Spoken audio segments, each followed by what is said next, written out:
Hello everyone, good morning and welcome back to our today's talk. And our topic is God knew me before I was born. I'm sorry I'm using a voiceover for this. This is because I thought I was actually recording, but never knew that nothing was actually taken or a record. Okay, so the purpose of this is for us to understand that God has a purpose for everyone's life. So whenever we feel lost, let us understand that God already planned our destiny. We shouldn't, look out for other people's way of life. We should look out for what God, the implants He has in us, and how we'll be able to help heaven to multiply souls. Our text for today is going to be from Jeremiah 1 verse 5, where it says, "Before I formed you in the womb, I already knew you." So God already knew us, right? God is aware. So one thing that usually affects people is this: you want to do life without God. And once you want to do life without God, I don't think it's going to work out. No, it won't work out. God should be in your story. That's your story, because He is the one that wrote your manual.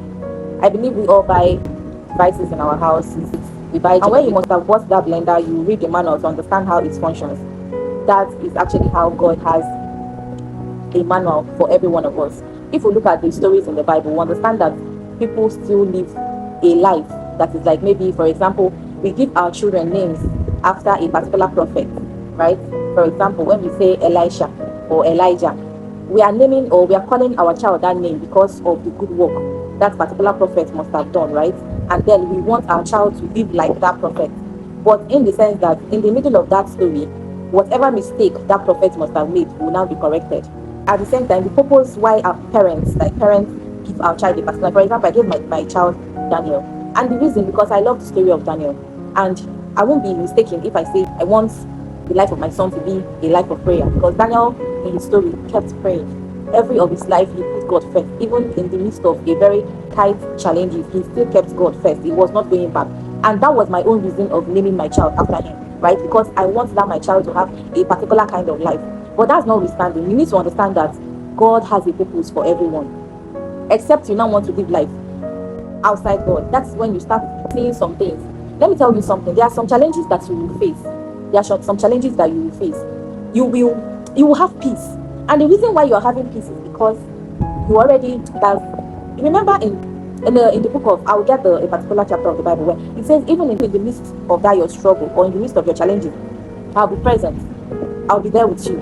That is to tell you that He's not promising you a fair storyline or a fair life. You must have challenges. You must go through challenges. You must go through some struggles. But what that makes you different, because you're following His footsteps, is this: He will be there. Now you will have peace.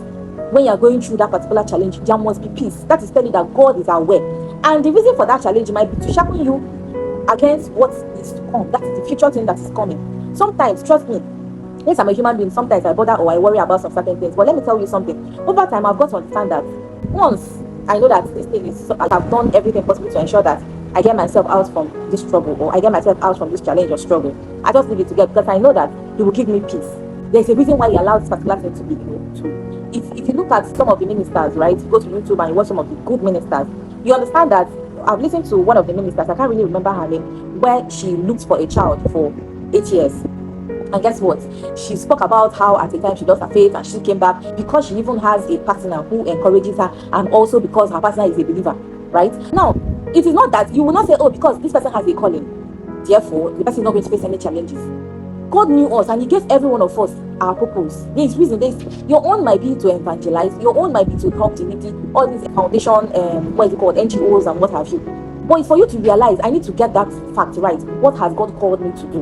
We need to understand it. We have a purpose. Don't ever give up on yourself. No matter any challenge you're going through, people seeking for the fruit of the womb, people that are seeking for financial increment and what have you, any ailments, no matter what, God is shaping us for a reason. You cannot tell me, oh, because you have been called, or because you now walk with God, you will not see, or you will not meet any challenge. It is not true.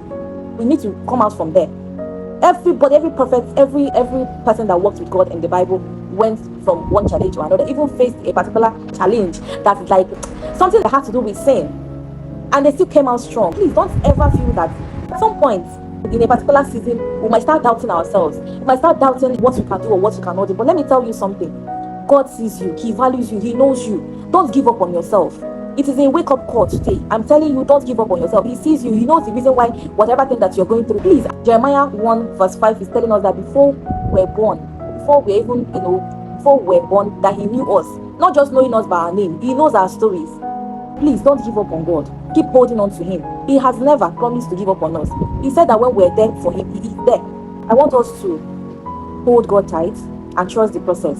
Whatever you're going through, understand that He is there with you and He will see you through. At the end of the day, He will smile again. I pray for you today that God will continue to be with you, that God will strengthen you no matter the struggles, no matter the challenges, life challenges you're going through at this moment.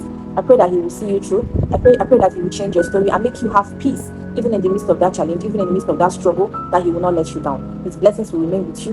That at the end of these challenges, at the end of this struggle, that His glory will be seen in your life, that His glory will be seen in your families and whatever you lay your hands upon. This is my prayer for every one of us. And for those that still walk with God, those of us that still walk with God, that at the end of the day, we will not be found wanting. This is my prayer for every one of us in the mighty name of Jesus. Amen. Thank you so much for always being with me. God will keep doing wonders in our lives.